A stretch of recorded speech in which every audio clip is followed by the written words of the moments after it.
The Galactic Integration Academy was the most feared military training facility in the known universe, and it earned that reputation through 300 years of breaking recruits from every corner of space, and Commander Vex had been the head instructor for 30 of those years, and in all that time, he had never once seen a recruit smile during orientation day. Massive insectoids stood 12 feet tall with gleaming black armor plates covering his body and mandibles that clicked together whenever he was displeased, which was almost always, and his compound eyes could see in every direction at once. So no recruit could ever hide their fear from him, and he fed on that fear, because fear meant respect, and respect meant control on. This particular morning, 48 new recruits stood in perfect formation in the orientation hall, and they came from dozens of different worlds and species, and each of them had been selected because their governments believed they had potential. And each of them was terrified because they had all heard the stories about what happened at the academy. There was a crystalline being from the glass worlds of Sector 9, whose body was made of living mineral that could shatter under stress, and beside it stood a 4-armed amphibian from the water planets, who was already sweating so much that a small puddle had formed beneath its feet, and behind them was a tall insectoid, similar to Commander Vex, but younger and smaller, and clearly hoping that family resemblance would earn some favor. And then there were the humans. The Galactic Council had only recently admitted humanity into the greater galactic community, and this was the first year that human recruits had been accepted into the Fund Academy, and there were only 3 of them standing at the end of the formation, and Commander Vex had read their files and found nothing impressive about them at all. Private Jake Miller was 24 years old and had grown up on a farm in a place called Kansas, which Vex understood to be some kind of agricultural region on the human homeworld, and his file said he had joined the military because he wanted to see the galaxy. And that was it, and there was no burning ambition and no tragic backstory and no desperate need to prove himself. Jake stood in formation with his hands clasped behind his back, and he was looking around the orientation hall with what could only be described as mild curiosity, like he was visiting a museum, rather than beginning the most brutal training program in galactic history. And when Commander Vex began his march down the line of recruits, Jake actually yawned. Commander Vex stopped in front of the crystalline being first and leaned down until his mandibles were inches from its faceted surface, and the being trembled so hard that tiny cracks appeared along its outer shell. "You are all here because your worlds believe you have value," Commander Vex said, and his voice echoed through the hall like thunder. "And I'm here to tell you that your worlds are wrong, and you have no value, and you are nothing, and you will remain nothing until I decide otherwise." The crystalline being made a sound like breaking glass, and Commander Vex smiled, which was somehow worse than his frown, and he moved down the line, stopping occasionally to make cutting remarks about each recruit's obvious weaknesses. The amphibian was told that its species had never produced a single graduate in Academy history, and the young insectoid was told that family connections meant nothing here, and that weakness was weakness, regardless of bloodline. Finally, Commander Vex reached the humans. He looked down at Jake Miller and waited for the fear response that every recruit showed. And he waited for the trembling and the sweating and the desperate attempt to avoid eye contact. Jake looked up at him with polite interest. "You are from Earth," Commander Vex said, and his mandibles clicked slowly. "And your species has only been part of the galactic community for 12 years, and you have no military tradition worth speaking of. And you have no natural weapons and no special abilities, and no obvious value to this program." Jake nodded like he was agreeing with a reasonable observation. "So tell me, Private Miller," Commander Vex continued, and he leaned closer until Jake could see his own reflection in those compound eyes. "And why are you here?" Jake seemed to think about this for a moment. "Honestly, sir, I just really wanted to see space," Jake said, and also the recruitment officer said there would be good food. The entire orientation hall went silent, and Commander Vex mandibles stopped clicking, and somewhere in the back of the formation, the crystalline being cracked another layer. In shock, "I beg your pardon, Commander Vex," said. Jake shrugged, and it was a casual gesture that seemed almost impossible in this setting. "The food on the transport ship was pretty good," Jake explained, "and I figured if the military could manage decent meals in space, then the Academy would probably be even better. And also, I heard the training planet has some really interesting wildlife, and I have always wanted to see alien animals." Commander Vex had broken thousands of recruits over his career, and he had seen every possible fear response, and every desperate attempt at bravery, and every calculated show of false confidence, but he had never seen this. This human was not afraid. This human was not pretending to be brave. This human appeared to be genuinely thinking about food and wildlife. "You will be deployed to Training World Sigma 7 tomorrow," Commander Vex announced, and he pulled back from Jake and addressed the entire group. "And the environment is hostile, and the trials are lethal, and 70% of you will wash out, and 10% will die, and the remaining 20% will wish they had died." Jake raised his hand. Commander Vex's mandibles went completely still, and no one had ever raised their hand during orientation. And it simply was not done, and several recruits looked at Jake like he had just volunteered for execution. "Private Commander Vex said, is there like a cafeteria there?" Jake asked. "And I skipped breakfast this morning because I was nervous about the transport shuttle, and now I'm pretty hungry." The crystalline recruit beside Jake shattered two of its outer layers, and they fell to the floor with a musical tinkling sound, and the amphibian recruit's puddle of sweat had now become a small lake. Commander Vex stared at Jake for a very long time. "There will be no cafeteria, Commander," Vex said finally, "and you will be given minimal supplies, and you will survive on what you can find, or you will die." Nodded thoughtfully. "So, like camping," he said. Commander Vex had no response to this because he did not know what camping was, and he made a mental note to research human recreational activities, because clearly there was something wrong with this species. The recreational activities, because clearly there was something wrong with this species. The orientation continued for another 3 hours, and Commander Vex explained the rules and the expectations and the many ways that recruits could fail or die. And throughout all of it, Jake Miller listened politely and occasionally nodded, and once asked if the training planet had good weather for sleeping outdoors. By the end of orientation, Commander Vex had developed something he had never felt toward a recruit before, and it was not respect, and it was not hatred, and it was something closer to confusion mixed with irritation. The recruits were dismissed to their barracks for their final night before deployment, and as they filed out, Commander Vex watched Jake Miller walk away, and the human was chatting casually with the terrified crystalline being beside him.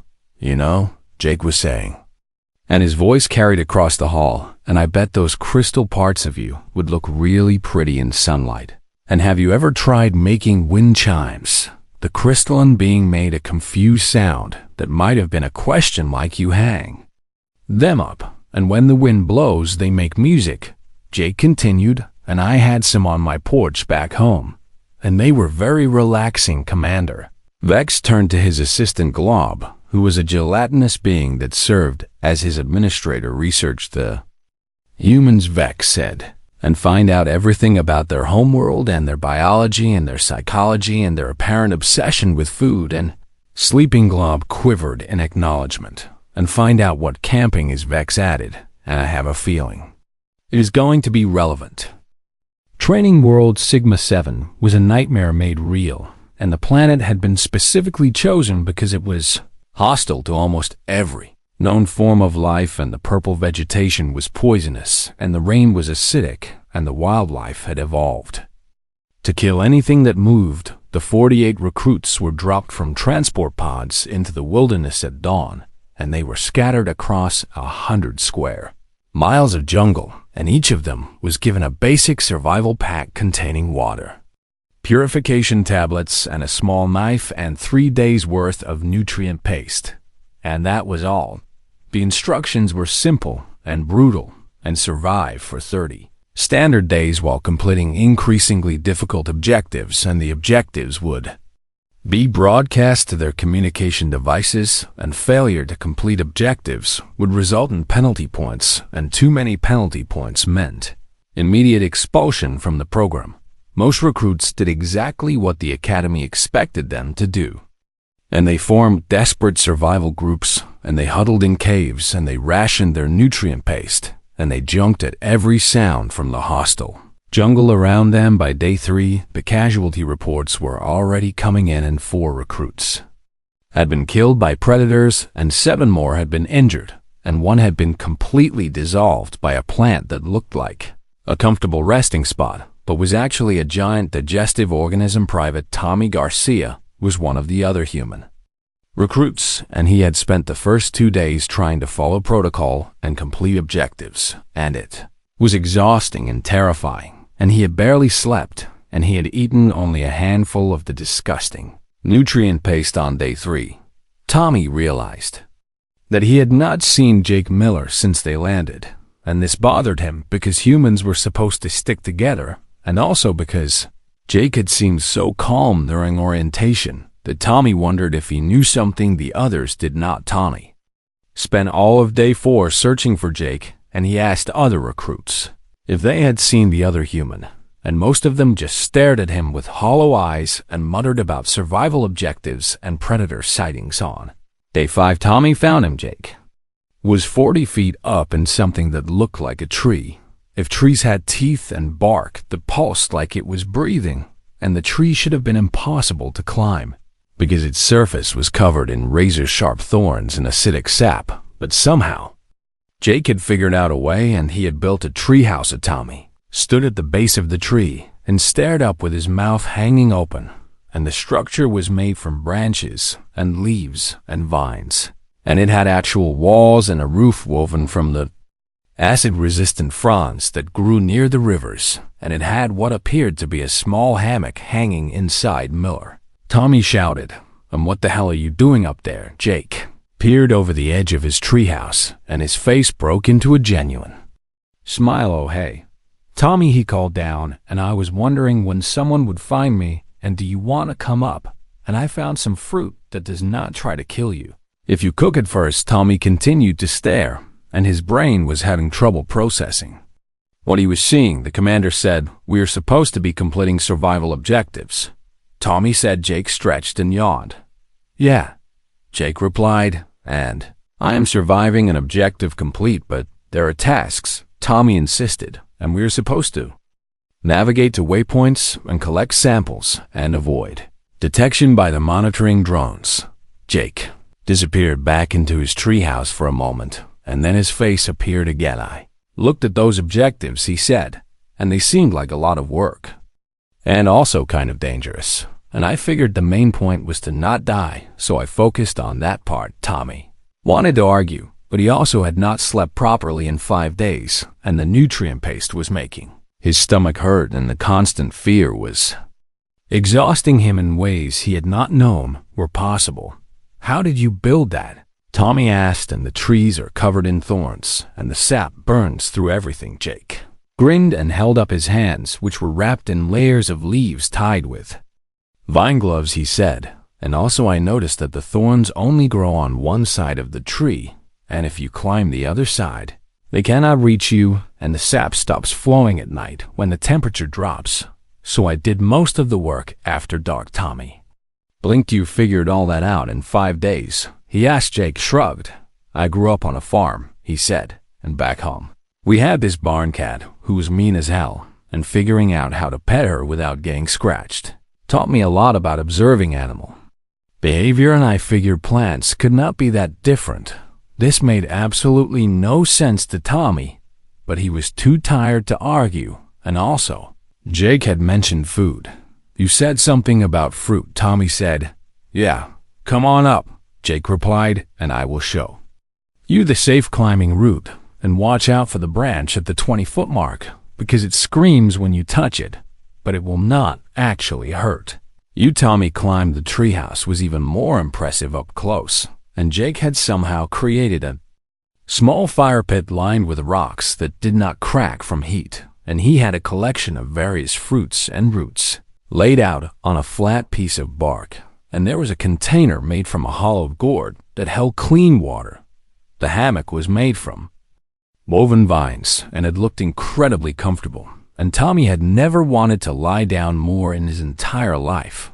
How, Tommy asked, and his voice was barely a whisper. Jake handed him a piece of roasted fruit that smelled amazing. Humans are good at this, Jake said simply, and we spent like 200,000 years figuring out how to survive in places that wanted to kill us.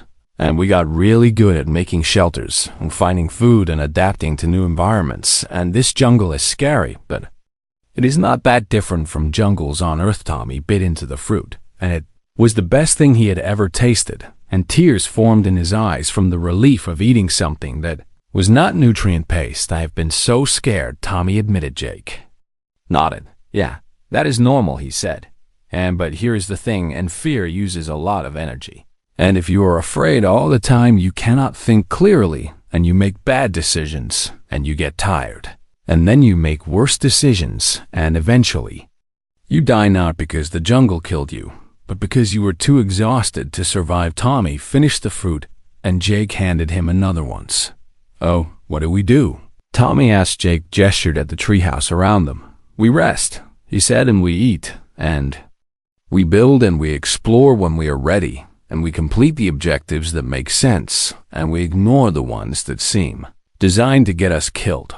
But what about the penalty points? Tommy said. Jake shrugged. I looked at the rules, he said, and you need like 100 penalty points to get expelled, and missing a few objectives only gives you 5 points each, and so we can skip the dangerous, stupid ones and still graduate. Just fine. Tommy stared at Jake for a long moment. You actually read the entire rulebook? Tommy said. Jake grinned. I was bored on the transport ship, he said, and also I figured they probably hid some useful information in there, and turns out I was right. Tommy lay back against the wall of the treehouse, and for the first time since landing on Sigma 7, he felt something other than fear. He felt hope. Over the next few days, word spread through the jungle about the human treehouse, and other recruits began to find their way to Jake's location, and he welcomed all of them and taught them what he had learned and showed them how to climb the tree and shared his food. The crystalline being from orientation arrived on day 8, and its outer layers had mostly regrown, and Jake immediately started asking about how to make wind chimes from the fragments it shed. A bird-like alien named Bright Feather arrived on day 10, and she had been living in terror since landing, and she wept with relief when she saw the treehouse. Be day 12. Jake had a small community of 11 recruits living in and around his tree, and they had running water and cooked food, and a fishing setup at the nearby acid stream, and someone was always on watch duty, but mostly they took turns napping. Tommy sat in the hammock one afternoon and watched Jake teach Bright Feather how to weave baskets from the safer vines. This is insane, Tommy said to no one in particular, but it was also working. Commander Vex stood in the observation center and stared at the wall of screens showing drone footage from across Training World Sigma 7, and his mandibles had not stopped clicking for 3 hours, and his assistant Glob quivered nervously beside him. This is impossible, Vex said for the 14th time that day on the main screen. Jake Miller was sitting in his hammock and reading something on his communication device, while 3 other recruits prepared food below him, and the treehouse had expanded since the last time Vex had checked, and it now had multiple levels and a proper roof, and what appeared to be a small garden growing on one of the platforms. How is there a garden? Vex demanded. Glob consulted the datapad. It appears private. Miller discovered that certain predator waste products make excellent fertilizer, Glob said, and he's been collecting samples from the forest floor and mixing them with decomposed plant matter to create viable growing soil. Vex mandibles clicked. Faster, he is farming, Vex said, and we dropped him on a death world, and he is farming. Glob quivered in what might have been agreement. The acid rain season began yesterday, Glob added, and most squads have reported 60% casualties and private. Miller Group has constructed some kind of rain collection and filtration system, and they appear to be using the acid for cooking purposes. Vex turned to stare at Glob. They are cooking with acid rain. Vex said, it appears to tenderize the meat of certain native creatures. Glob explained, and also it kills parasites and bacteria and private. Miller has documented the entire process and shared it with nearby recruit groups. Vex looked back at the screen, and Jake was now teaching the crystalline being how to play some kind of card game, and they had made the cards from flattened bark, and the crystalline being was laughing, which Vex had not known was possible for that species. Pull up the casualty reports. Vex ordered. Glob manipulated the datapad, and the information appeared on a secondary screen, and the numbers were strange, and they did not match any previous training cycle. 31 recruits have been injured, Glob reported, and 14 have been killed, and 6 have been medically evacuated. And this leaves 48 active recruits. Vex did the math in his head. That is not right, he said. And we started with 48, and if 14 are dead, and 6 are evacuated, we should have 28 remaining. Glob quivered. The initial count was incorrect, sir, Glob said, and we actually started with 48, but 3 recruits were rescued by Private Miller Group before they could be officially logged as casualties, and they have since recovered and rejoined active status. Vex stared at the screen. He's rescuing other recruits. Vex surged. Glob confirmed, and Private Miller has established what he calls a search and rescue protocol, and whenever his group detects distress signals, they send out a team to retrieve the injured recruit and bring them back to the treehouse for treatment. This was unprecedented, and recruits were supposed to compete against each other, and they were supposed to let the weak fall so the strong could rise, and they were definitely not supposed to organize rescue operations. What about the survival objectives? Vex asked. Glob consulted the datapad again. Private Miller Group has completed approximately 40% of assigned objectives, Glob said, and they have ignored or failed the remaining 60%. Vex felt a small sense of satisfaction, and at least the human was failing something. However, Glob continued, and the objectives they have failed are primarily the high-risk reconnaissance missions and the predator avoidance tests and the solo navigation challenges, and these are the objectives with the highest casualty rates. Vex's satisfaction evaporated, so he is only completing the safe objectives. Vex said. Correct, sir, Glob said, and his penalty point total is currently at 47, which is well below the expulsion threshold, and he appears to have calculated exactly how many objectives he can skip. While still maintaining passing status, Vex turned back to the main screen, and Jake was now napping in his hammock while below him recruits were fishing and gardening and playing cards and chatting like they were on vacation rather than fighting for their lives on a hostile alien world. The psychological breakdown trials begin tomorrow, Vex said, and deploy the Phantom Swarm, and no one withstands the Phantom Swarm. Are you certain, sir? Glob asked, and the Phantom Swarm has a 40% fatality rate, and we have already lost more recruits than projected. Vex mandibles clicked in what might have been a smile. That human has made a mockery of this program, Vex said, and he has turned a survival trial into a camping trip, and he needs to learn that the galaxy is not kind, and the galaxy is not safe, and the galaxy will break you if you let your guard down. Glob quivered in acknowledgement and began entering the commands to deploy the Phantom Swarm on the screen. Jake Miller continued to nap, and his snores were picked up by the drone microphones, and they echoed through the observation center, and somehow this made Vex even angrier. In a smaller corner of the screen, Tommy Garcia was teaching Bright Feather how to make fish tacos using the acid stream catch and flatbread made from ground native roots, and they were laughing about something, and Bright Feathers were fluffed up in what appeared to be genuine happiness. Glob, Vex said quietly. Yes, Commander, research human psychology, Vex ordered, and find out how they can be broken, and find out what they fear, and find out why this one seems immune. Distress Glob made notes on the datapad. Initial research suggests that humans have an unusually high tolerance for hostile environments, sir. Glob said, and their evolutionary history includes survival in deserts and Arctic regions and jungles and volcanic zones and deep underwater environments, and they appear to be what xenobiologists call a generalist persistence predator species.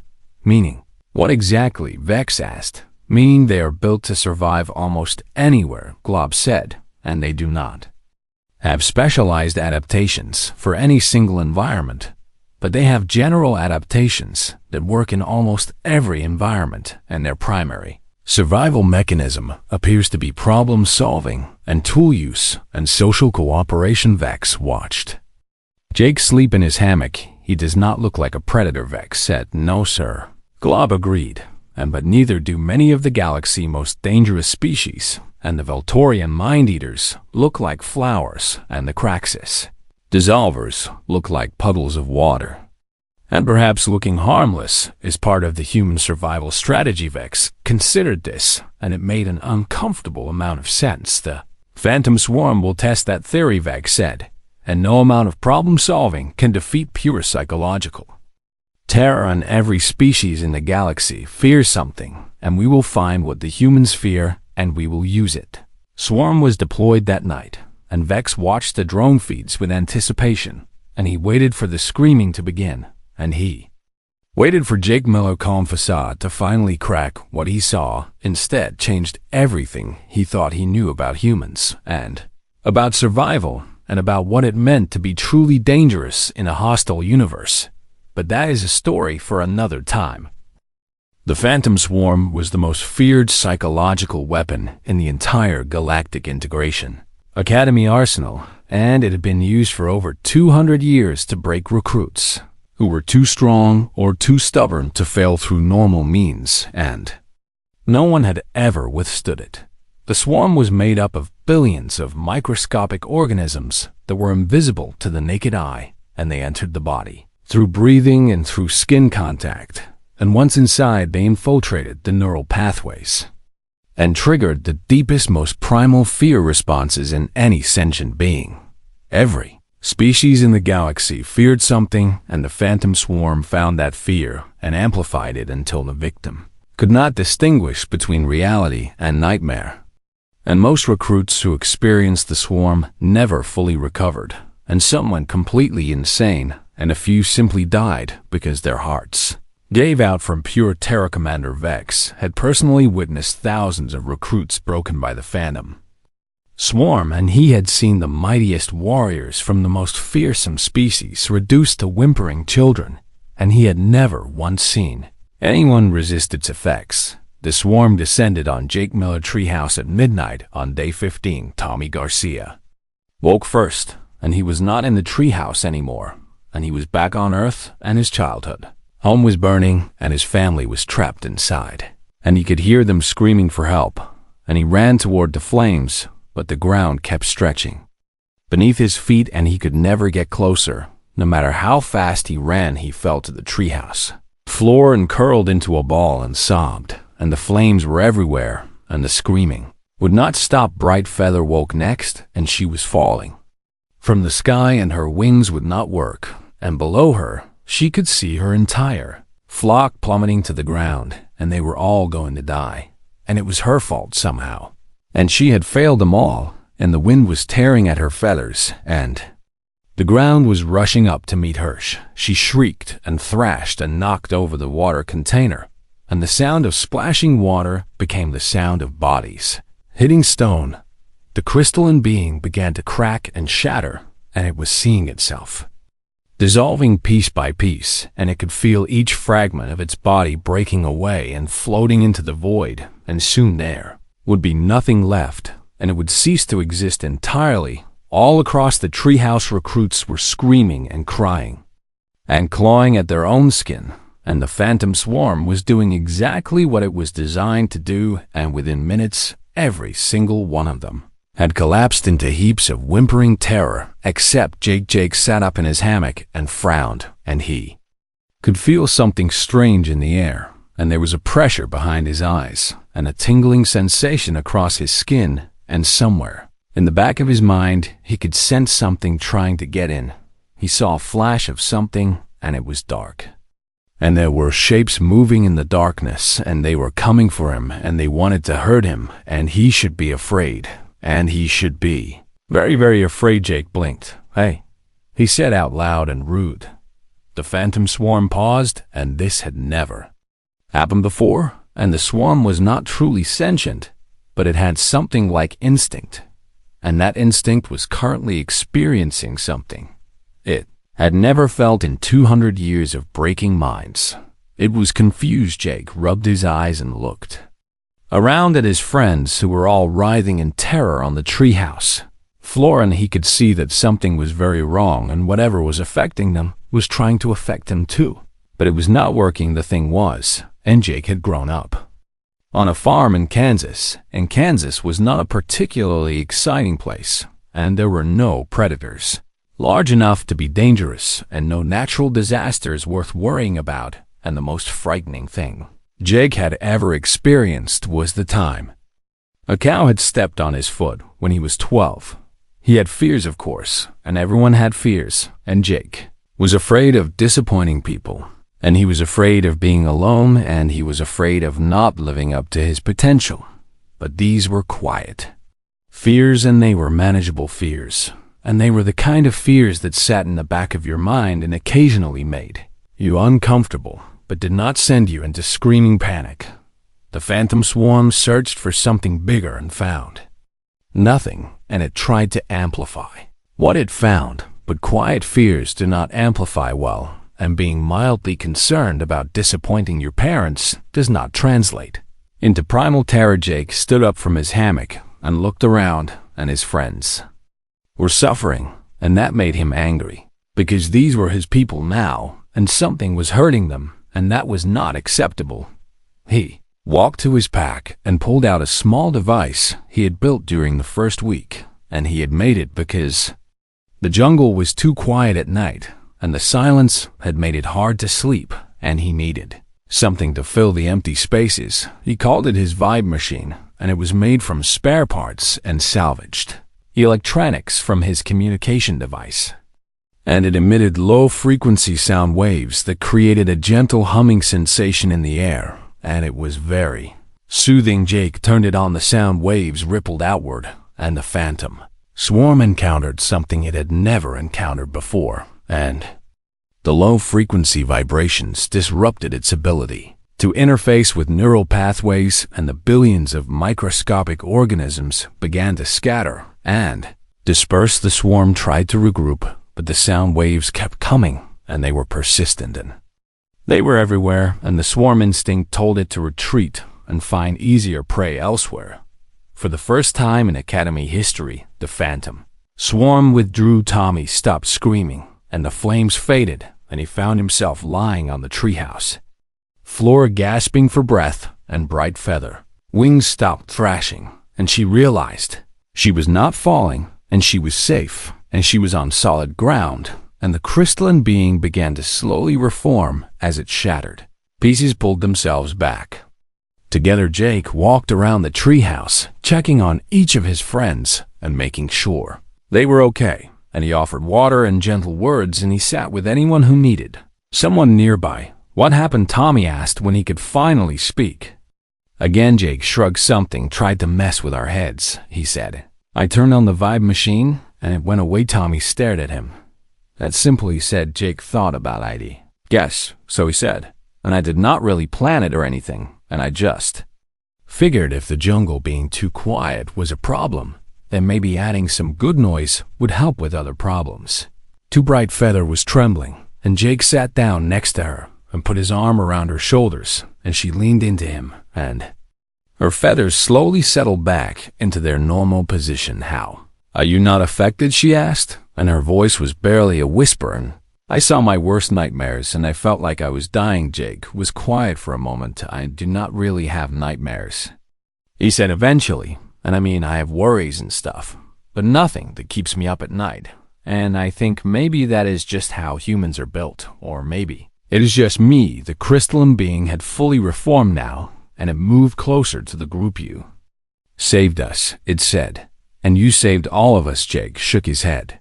The vibe machine saved us, he said, and I just turned it on. But you built it, the crystalline being insisted, and you built it because you noticed the problem and you fixed it.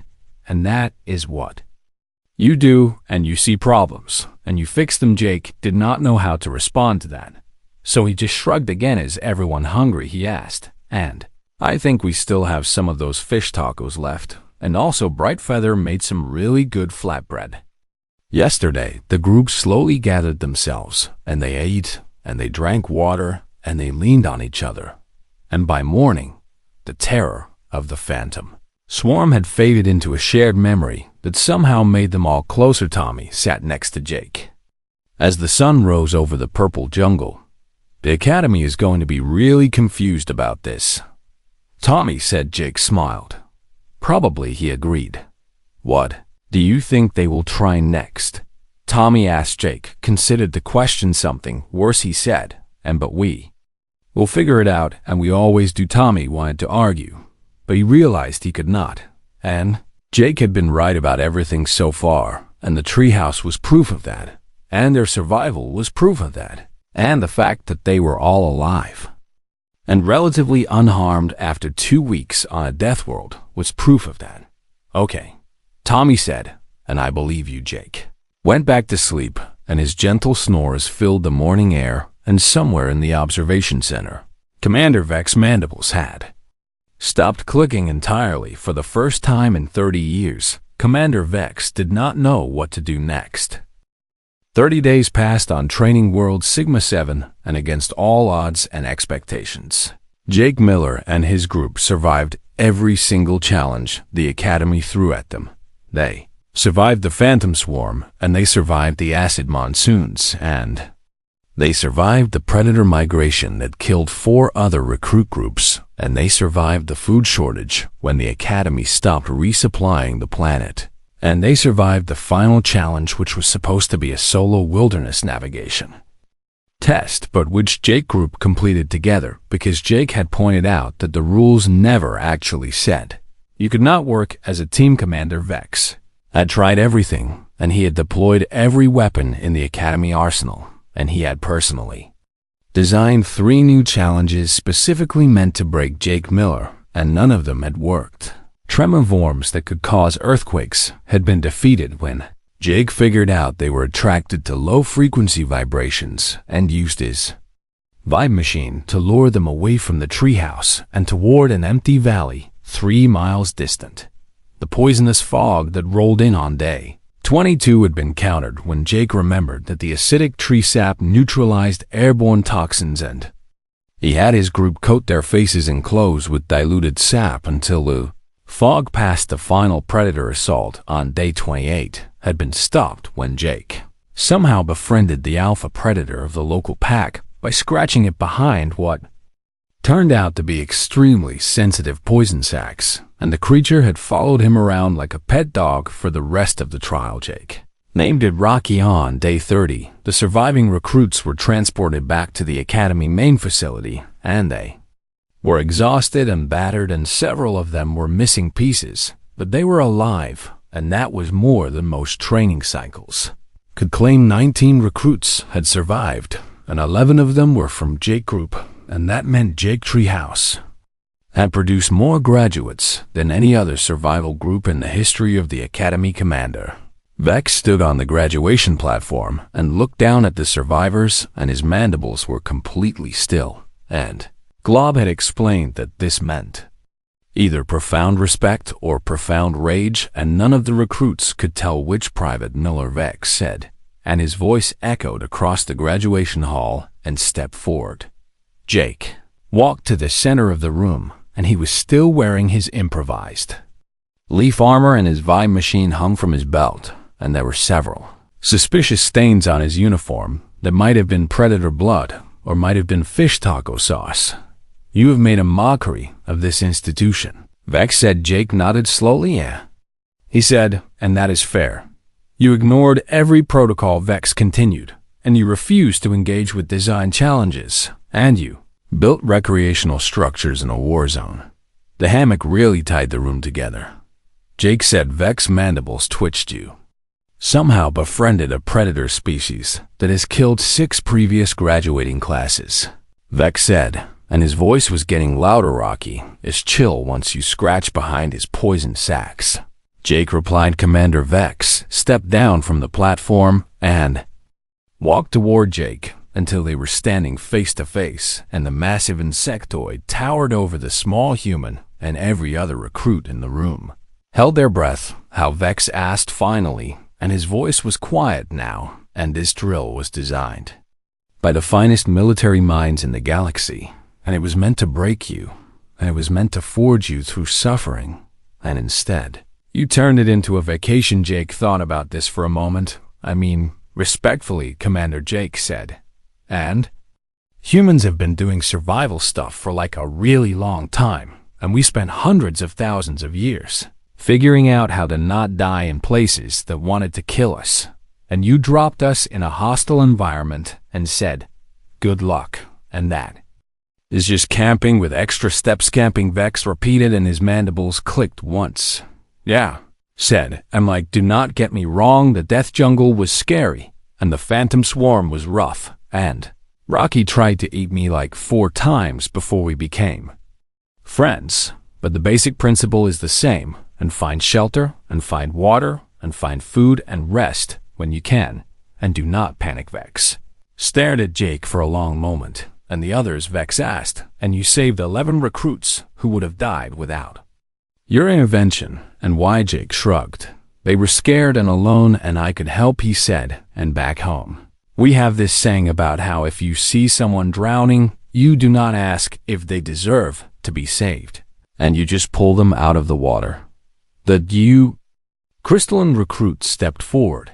He taught us to adapt to the environment instead of fighting it, the crystalline being said, and he showed us how to see resources instead of threats, and he made us believe we could survive. Tommy stepped forward as well. Also, he makes really good fish tacos, Tommy added, and seriously, those things are incredible. Bright Feather stepped forward. He held me when I was terrified, she said, and he made me feel safe when everything wanted to kill us, and he never once made me feel weak for being afraid. One by one, the other survivors from Jake group stepped forward, and each of them shared something Jake had done for them, and each of them credited their survival to the human who had refused to play by the Academy rules. Commander Vex was silent for a very long time. The Galactic Council will hear of this, Vex said finally. Cool, Jake replied, and should I bring the fish tacos? Vex's mandibles clicked rapidly, and it took a moment for Glob to realize that the commander was laughing, and in 30 years of service, Glob had never heard Commander Vex laugh. You are dismissed, Vex said, and all of you, and graduation ceremonies will be held tomorrow, and Private Miller, you are to report to my office in 1 hour, and we need to discuss your future with this academy. Jake nodded and saluted, which he had never done before, and walked out of the graduation hall with his friends, and they were all talking and laughing and planning their first real meal in 30 days. Glob approached Commander Vexer. Glob said nervously, and what are you going to do with Private Miller? Vex watched the group of survivors leave, and his compound eyes tracked Jake movement until the human disappeared through the door. I am going to promote him, Vex said, and the Academy has been breaking recruits for 300 years, and we have produced some of the finest soldiers in the galaxy, but our survival rate has always been terrible, and we lose too many potential assets. Glob quivered in confusion. Private Miller lost nothing, Vex continued, and he saved 11 recruits who would have died under traditional methods, and he did it by using the exact same skills we claim to be teaching, and he just used them differently. So you are not angry? Glob asked. Vex's mandibles clicked thoughtfully. I am furious, Vex said, and a human walked into my academy and showed me that everything I believed about training soldiers was wrong, and that is humiliating and infuriating, and also exactly what I needed to see. 3 years later, the Galactic Integration Academy curriculum had been completely restructured, and the new program was officially titled Adaptive Resilience Training, but everyone called it the Jake Miller Method. The core principles were simple: and rest when you can, and eat well, and build community, and remember that most problems look different after a good nap, and do not fight the environment, but learn to live with it and save the people you can save, because that is what good soldiers do. The academy survival rate jumped from 30% to 94%, and more importantly, the soldiers who graduated were better adjusted, more creative, and more likely to succeed in actual combat situations. Commander Vex retired, and in his final address to the academy, he admitted that a single human had taught him more about survival than 30 years of military experience. Jake Miller was promoted several times, and he was given command of an elite unit, and he was offered positions at the highest levels of Galactic military command. But his soldiers knew that if they needed him, they would find him somewhere unexpected, and he would probably be building something, and he would definitely have snacks. And there would always be a hammock nearby, because Jake had learned a long time ago that the secret to survival was not being the strongest or the fastest or the most aggressive, and the secret was being adaptable and being kind and knowing when to restand somewhere on a small station at the edge of known space. Jake Miller was building another treehouse, and Rocky was curled up nearby, making a sound that was almost like purring, and the vibe machine was humming gently in the background. Jake climbed into his hammock and looked out at the stars and thought about all the places he had been, and all the people he had helped, and all the challenges he had overcome by refusing to do things the hard way. Life was good. Jake closed his eyes and took a nap, and that was exactly as it should be. The end.